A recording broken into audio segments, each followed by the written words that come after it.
So, what we're going to talk about today is Fancy and Rod Blanchard doing On Live together on Ivory Rose Nose. Yeah. So,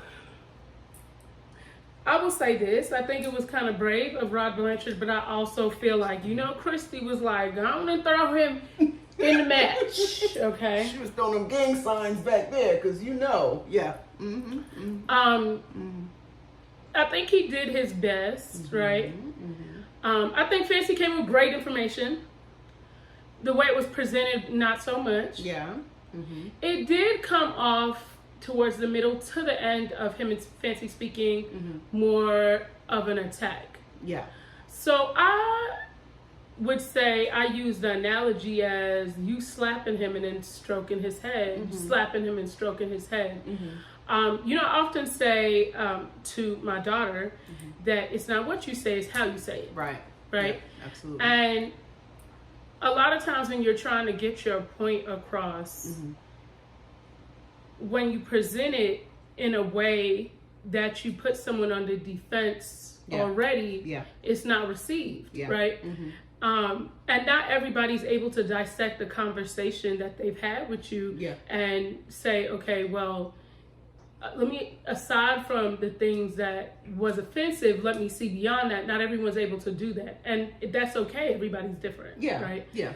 I think with the conversation, me personally, when people speak to me in the ways that she was coming at, you're already letting him know, like, I'm right about everything I'm speaking of, and you saw that she wasn't really giving him a chance to even speak. So that, for me, I would have already shut down already, because you're not going to sit here and tell me you already know all the answers to the conversation. It's a conversation. It just felt like her. She was talking at him and not with him, right? Now, she got a lot of information out in a very short period of time. So if she did it for the purpose of the public being able to hear, then right? Now, here's the thing to me. Okay, if you're telling him this information with the expectations of him hearing you and moving forward, I would really like to know what was her expectations for him, right? Because, okay, let's say Rod got off that live and said, you know what, Fancy right about all of it. Yeah. Then what? What you want the man to do? That was my thought. What do you want the man to do? You think he's going to be like, you know what, Christy, you a liar. You know what, Gypsy, you a murderer and a liar. Right. What did you... What did she want from that? Right. What was your goal? Yeah. Because I think at the end of the day, this is his wife, right? And that's his daughter. Yeah. Right? And at the end of the day, if there is an issue, we're going to take care of it between us. Yeah. I'm not going to broadcast it on this live. Right. And usually if you have a problem with my wife, like, I'm here to back you up. I'm not going to if I'm regardless of whatever you feel or however you could be right, as a husband, it's between her and I to address that. But I'm not going to address this on a live with you 4,000, 5,000, 6,000 people on there. Right. It just doesn't seem appropriate to me. So my question kind of was like, okay, so now what? Right? Absolutely. And it did feel like an attack, because I feel like Fancy handed him his ass. I think that was the intent. But where's that going to get you? Well, because if anything, that just made them want to sue her more. It seemed like she just liked to hear herself talk. And talk she did. I think, okay, here's the thing though. I will give Fancy this. I feel like she does have the information, right? And I think it might have been, this was her chance to get off her chest how she felt. Yes. Right? Yes. So that might have really been what this was. Yes. Yeah. And Christy wouldn't have listened to all that, but Rod did, right? So maybe that was now that she got it off her chest, she's able to kind of woo-saw a little bit, right? So if that's the case, then more power to her.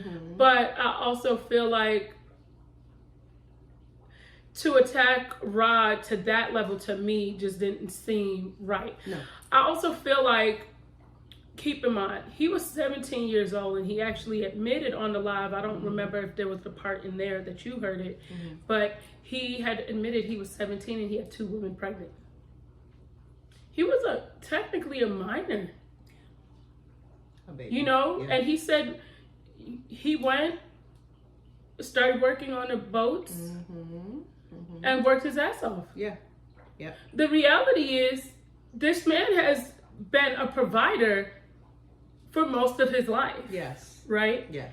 And as a provider, most men that are providers to that level where they have to go away to work, it's kind of like your wife deals with everything and you worry about financially taking care of the home. Absolutely, right?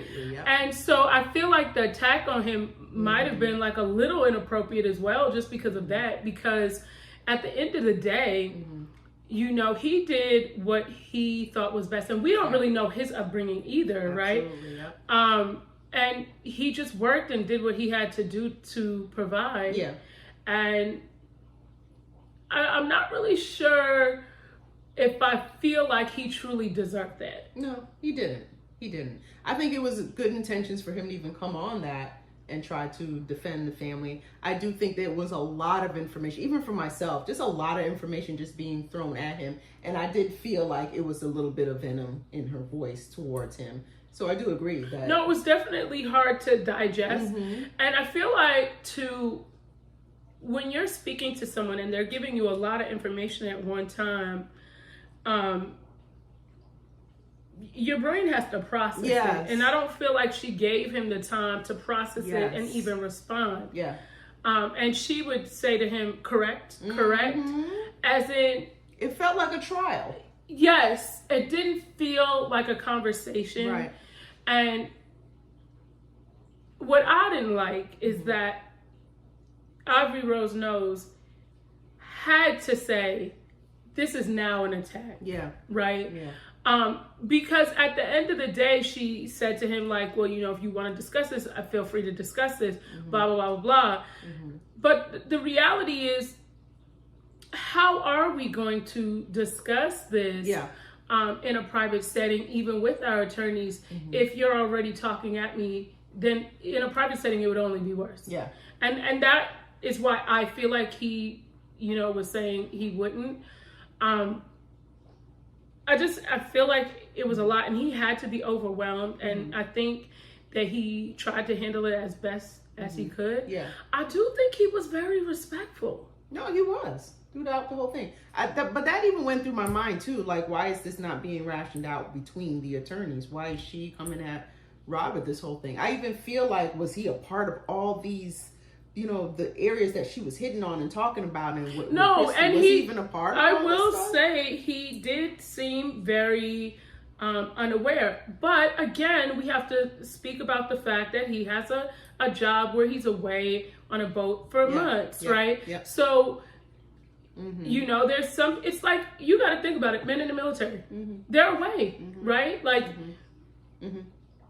when they get deployed, they're away, right? Yeah. And so the wife is really handling stuff. So they're not really, you know, there's certain jobs that it works like that. And some people can handle it and some people can't. And obviously has worked for their marriage thus far. Whether we feel like it has or not, it has, right? And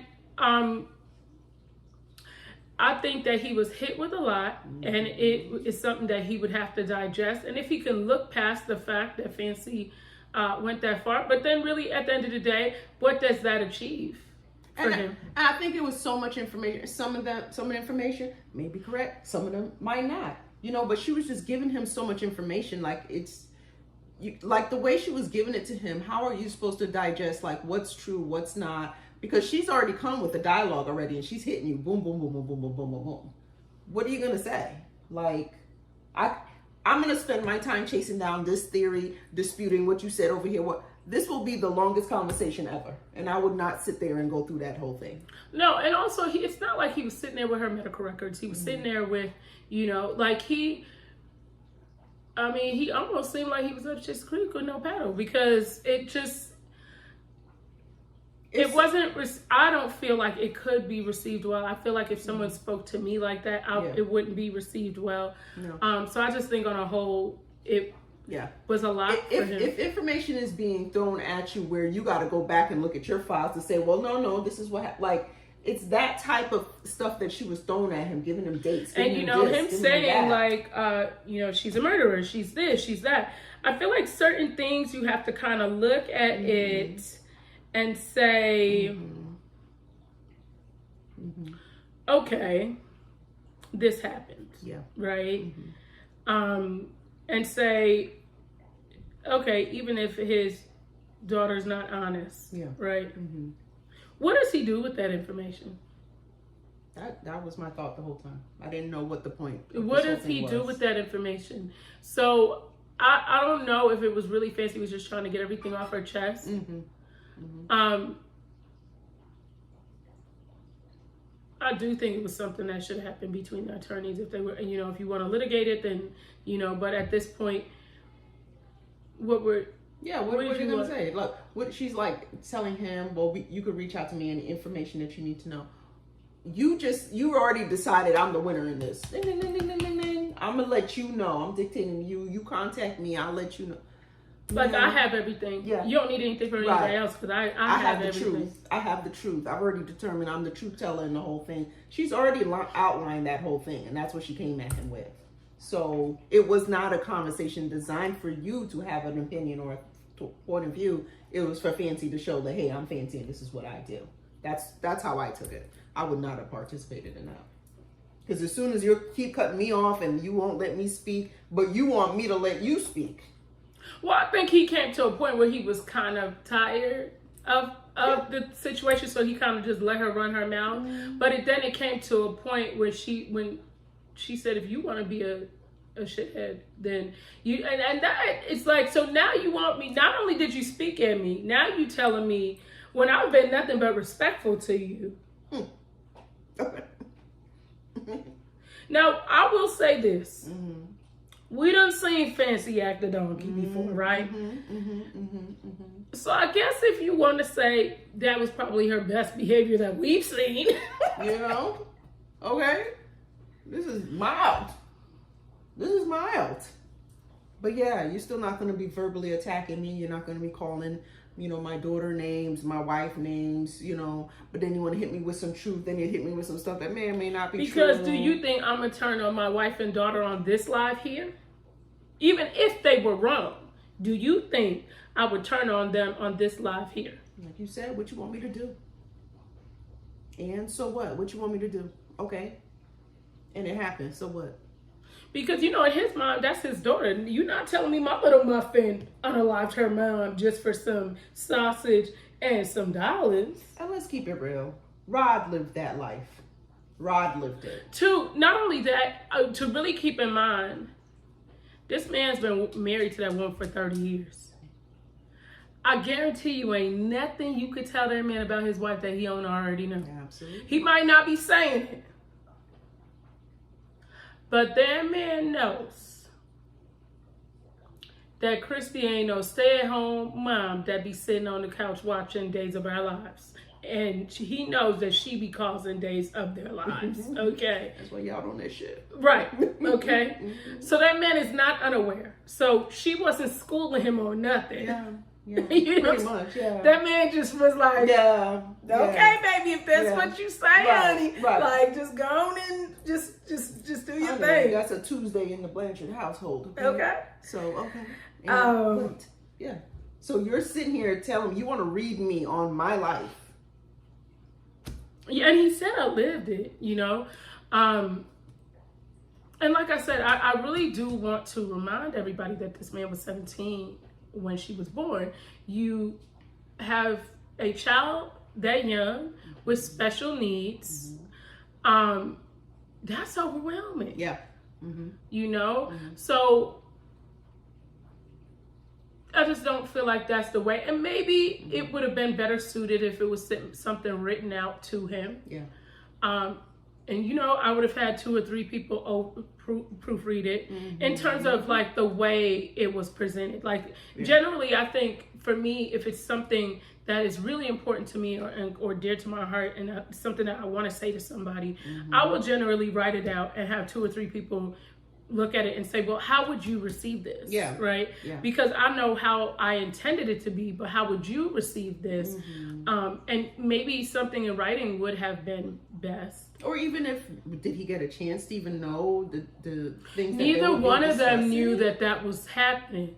Rod happened to get on the live with Aubrey Rose knows. He got off the live with them, and Fancy came back and said, I heard somebody was speaking about me. She gets on the live, and Rod gets thrown back in the game by Christy.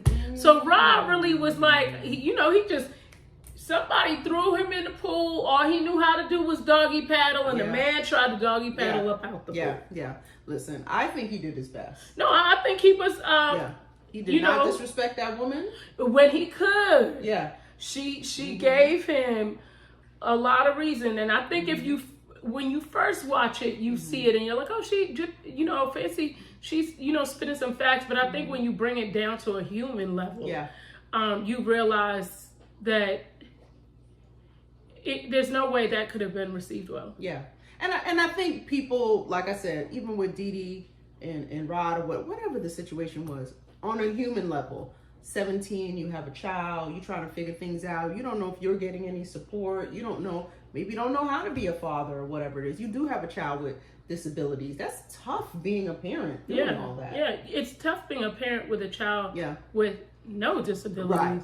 But it's even tougher being a parent to a child with disabilities. Yeah. So, when you think about it in the grand scheme of things, like it's, and a lot of times dads just kind of go with what the mom say, right? If mom says this, mom knows what's best.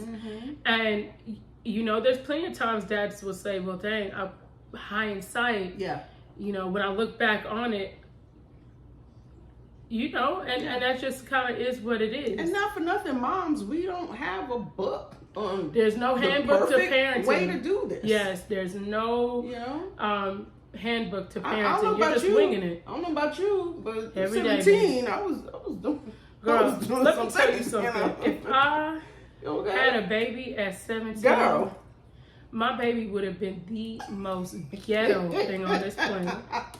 Girl, I was a hot mess at 17. That child would have been raised by their grandmama, because I had things to do, honey. I was running on the beaches somewhere, okay? Girl, so when I tell you ghetto, so I don't think anyone should really judge. No. Don't judge. No, I think especially him, because I think out of all of it, it's really easy to judge that situation when you haven't lived it. And I think too, a lot of women don't really see it as like women becoming a mother and men becoming a father. It's two different developments, right? And we carry the child, right? And so when you're carrying that child, you're developing that bond. Whereas them, it's just kind of like this baby comes out and you're like, okay, you're the daddy. And you're like, all right, I'm the dad. All right. So you might not feel that same bond, especially with a child that has special needs, right? And especially with a woman that you really don't care too much for. So it's like, because a lot of men relate the child to the mother. And so if that's not something that you really care for, or someone that you care for, then you find yourself in a situation and you're really like, I don't really want to be in this. And he's young, so he doesn't even know how to handle those emotions, because we barely at big ass age know how to handle it. We're still figuring it out. Right. And so I kind of feel like we should give him a little grace, right? I know a lot of people are probably going to feel very different about that, but I'm just saying, like, we think of that at our big age, what we would do. But if you take it back to 17 and then take it to being a man, you'll relate it to very different. Right. And the thing is, like, I had a dad in the home. I grew up with a father in the home. And his role, he was a provider. My father too, I'm used to men being providers. But when you get out here now, how many men do you see now, right now, are providers? Girl, it's another world. These men. So I'm not going to chop nobody down that's making sure there's a roof over the head. Because I don't look at Ken. Okay. So when we talk, like, it's a different dynamic. He what, like the daddy boyfriend? Okay. the house daddy boyfriend. Oh, okay. Okay. She got that man cooking and cleaning, and you know that song, what Cardi B says? I don't cook, I don't clean. That part right there can cancel me, okay? That's the part that he has to stay silent. Yes. So I'm not knocking no man that want to get up so there the and fact work that he and was provide. out there providing, I mean, can we really be mad at him? I'm saying. That's just life. You know, life be life, and sometimes That's you just it. got to see it for that. And That's I it. think that's something that, you know, everybody has to kind of take into play when it comes into this situation. Right. And the thing is, I am very sure if Rod could do it all over again, he would do it differently. Of course, you know, when you look at things, there's plenty of things in life you look back and you say, damn, if I could have did this differently, I would have. Yep. But I think he's done the best that he could under the circumstances. Mm-hmm. You know, he's at least kept the family together for 30 years. Which is impressive. That is impressive. I mean, listen, I ain't mad at it. You got a daughter that murdered their mama. Right. Now, one thing I think we really want to do is, so we do know, we heard her dad say she has 4 violations. Mm-hmm. That's 4 that we know for sure. Mm-hmm. Now, I have heard that it's been alleged that there are more. We don't know that. We just know what he said, right? She has had her friend on live with her co-defendant's uncle, who also has the same disability that Nicholas, her co-defendant, has. So that's a third-party communication. And this friend has been confirmed to be the friend. It's been in recording. Mm-hmm. And we can actually drop the recordings in here. And this is the same friend who got caught telling said friend how to lie. Right. So here's the thing. At the end of the day, why is she still trying to reach out to the co-defendant? Why can't you just leave? You already ruined that man's life. Why can't you leave him the hell alone? Just leave that whole family alone. I think the parole board needs to be contacted. Yes. So we are going to drop the parole board's information down here. Yeah. And you know, I think something should be done. Absolutely. That's just my opinion. Absolutely. We'll actually put it in the description. Mm-hmm. Let's not put it in the video. Let's just put it in the description. Yeah. We'll put the email. Mm-hmm. We won't put any other information other than the email. Mm-hmm. But I think at this point, something should be done. Absolutely. I think we need to be fair, right? Up until this point, I was okay with her being out. Once I seen that she was still really essentially antagonizing him and his family, that's when I was like, okay, this has to stop. I am very sure there's some stipulation, not just the No, there is. Nick. It's in her parole.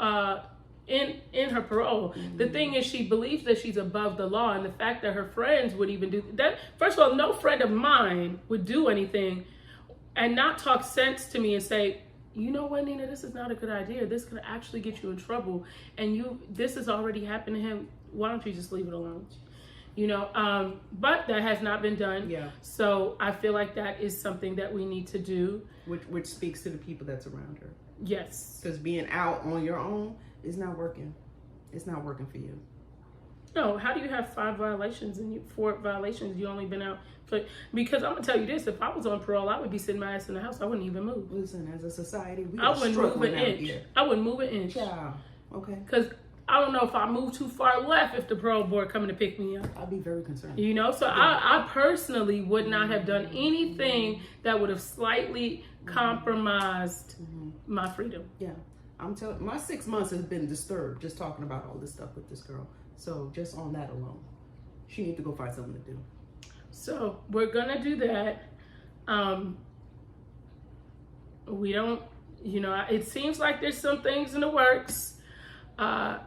We'll do our research and we'll get back to you guys next week on what's really going on.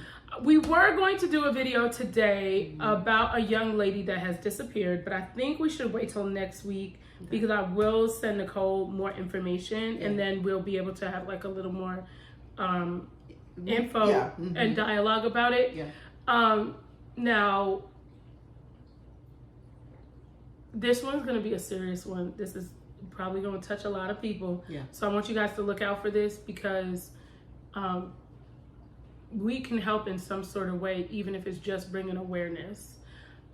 But thank you guys all for watching. You know we appreciate you guys so much. Thank you. And we will see you guys next week. That's it. Bye-bye. They need. Fate will be decided tomorrow, I guess. Yeah. Well, hopefully that's not the case. Hopefully, like I said, hopefully they need. I mean, I don't know. I feel like they should have to need. Oh shit! Let me pull this up. They should have to need proof. Like they can't just use a text. I feel like not even text message. They should have been like, I don't know. Somebody could have got hold of your phone. Like. I don't know, something like because people can use there's like all kind of crazy phone apps and everything, girl. There's phone apps that can actually send you message that you can so there's phone apps where you can type in like your number. Say somebody can download this app, type in your phone number, and then send a text to someone and it'll show that it's coming from your phone even though it's not. Wow. Yes, that's why I feel like there's no way they can send you back to prison on this. Like I would even bring up that be like I absolutely did never like I would be like I would lie. I would say absolutely didn't, and be like there has to be a way that this text message was like falsified or whatever. I don't know. I would just fight for your life, girl, because there are ways. That's the reason I feel like at the end of the day, like they would have to prove it because there are ways for people to do that. There are actual apps, girl, real apps that will show it's your phone number, even though it's not. Oh shit! Let me. Oh, hold on 1 second. Okay, thank God I just started this YouTube live because I'm like on the phone with you. I'm like, just lie. Fate